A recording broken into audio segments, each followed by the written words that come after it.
謎。どうも、ワンピースの謎と仮面 YouTuber、揺れてなんぼのゆでろんです。ありがとうございます。いいね。チャンネル登録してね。今回は1129話の考察、第2弾です。なぜイム様と五老星が登場したすぐ後、1127話から1129話のたった3話だけのエピソードが展開されたのか、鏡で囲まれた箱庭の世界やロードは何を表しているのか、それはまず1128話と1129話で考えたように、ロードとイム様の表裏一体を表しているでしょう。そしてレッドラインの破壊も表しているでしょう。さらに五老星や次の航路もわかるかもしれません。なぜならロード曰く1129話は押せる神回です。一緒に考えていきましょう。よろしくお願いします。まずこちらの動画では、謎の太陽神とイム様は表裏一体だと考え、そこからイム様を表すイメージの惑星とは錬金術やナチス、黒魔術のシンボルとしても使われる黒い太陽だろうと考えました。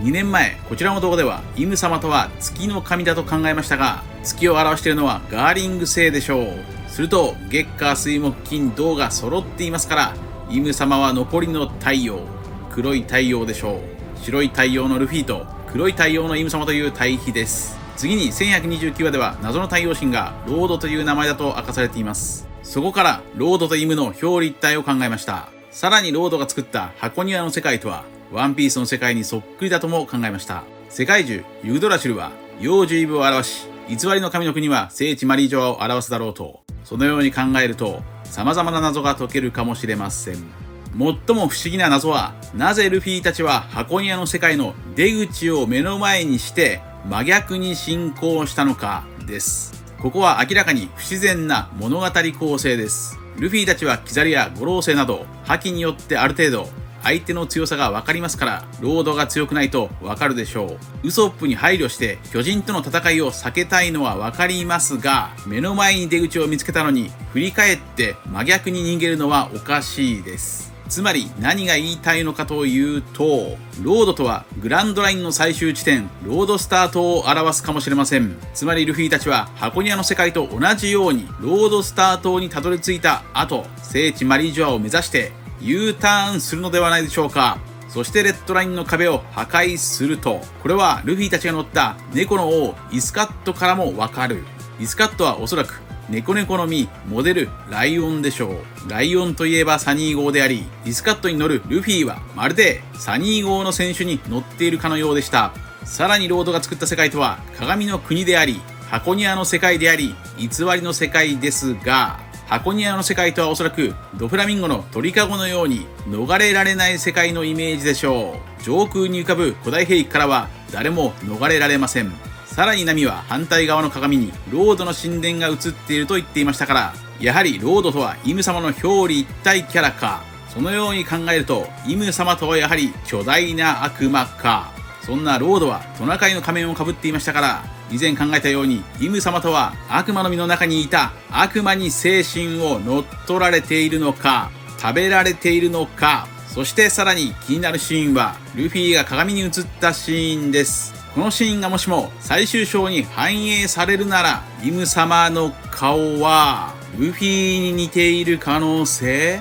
これはかすかな可能性ですが、一応別の根拠もあります。それはルフィとサンジの表裏一体です。明らかに真逆に描かれているルフィとサンジですが、唯一まだ一つだけつながりのないエピソードがあります。それが鉄仮面のデュバルです。サンジの手配書の顔にそっくりだったデュバル。サンジとルフィが完全なる真逆の表裏一体なら、デュバルを表すエピソードがまだ登場してはいない。するとイム様の顔がルフィに似ているという可能性がかすかですが存在するかもしれません。とにかく箱庭の世界は今後のエピソードのヒントとなり得そう。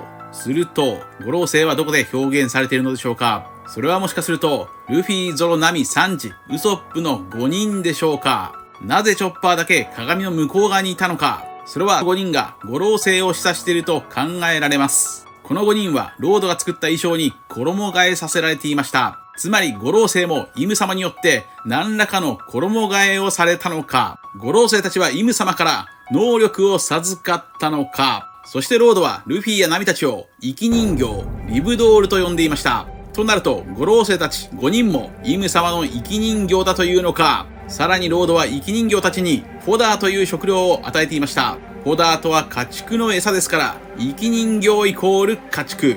五老星たちも以前考えたように、鳥、豚、牛、馬、ミミズ、まるで農場の動物や家畜のようです。五老星たちはイム様の生き人形であり家畜なのか。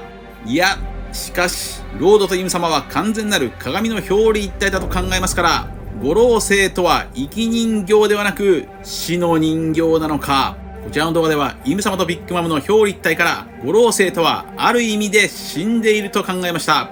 こちらです。マムのエピソードや能力を全て真逆にするとイムの秘密がわかるかもしれません。それでは行きましょう。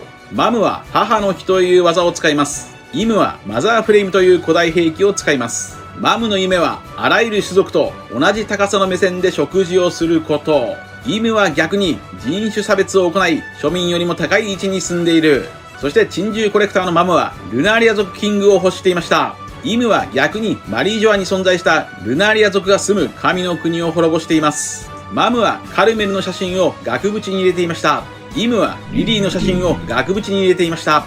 マムはカルメルを丸ごと食いました。イムは逆にリリーにいっぱい食わされています。マムは自分の記憶をなくしていました。イムは他人の記憶をなくしたのか、それが空白の100年か。マムは子供みたいな大人の女です。イムは逆に大人みたいな子供の男なのか。このようにイムとマムは表裏一体だと考えられますが、ここで考えたいのがマムの悪魔の実です。マムが持つソルソルの実は他者から魂、寿命を奪いますが、それは相手に同意を得るか、相手に恐怖を与えないと奪えません。となると、イムの能力はその真逆か。イムは相手の同意を得ずに魂や寿命を奪えるのか。いや、もっと深く考えましょう。マムの能力はある意味で生命を操作できる能力です。これと真逆なら、イムの能力は死を操作できるのか。それこそがイム、死者の命日という意味を持つ言葉。イム様の能力は死神や悪魔のような能力か。こちらの動画ではイムの能力とは悪魔、蛇であり、それはゾーン系悪魔の実に存在する悪魔の意志。悪魔の実の中にいる悪魔に精神を取られていると考えました。イム様の能力とは死を操作できる悪魔そのものなのか。もう少しマムの能力を考えましょう。マムの能力は自分の魂や他人から奪った魂を無機物や動植物にのみ体に入れて擬人化できます。つまりマムの能力は自分以外の人間には魂を付与できない。このマムとイムが真逆なら、イムの能力とは自分の能力を人間に付与できるのかもしれません。それこそがサターン星が使っている邪気眼やワープ魔法陣、自己再生能力なのか。つまりはイム様も同じことができると。自分以外の人間に悪魔の力を与えられるのか。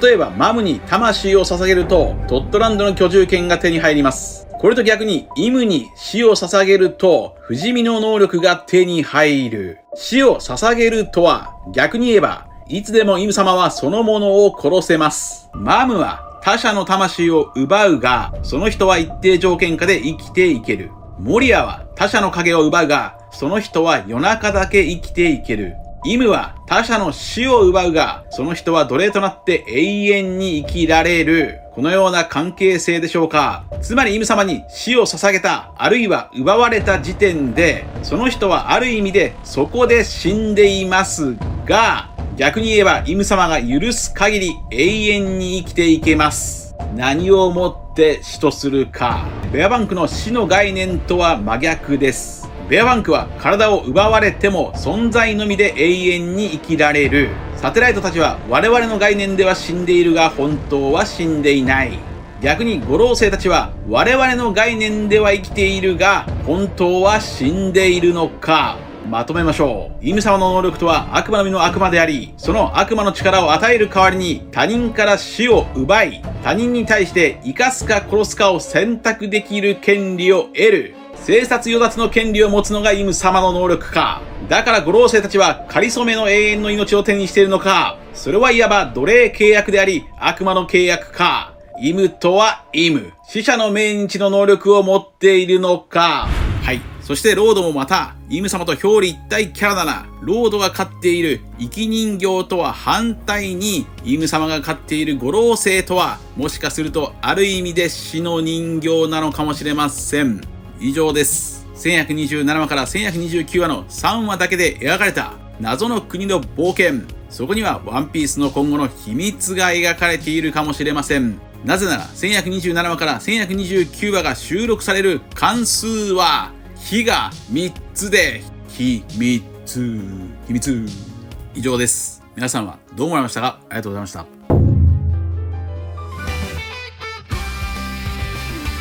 チャンネル登録してね。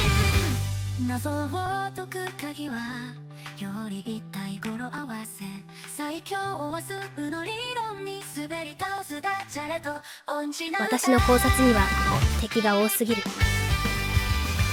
謎を解くゆでろ一緒に最後まで釈迦じゃないよ。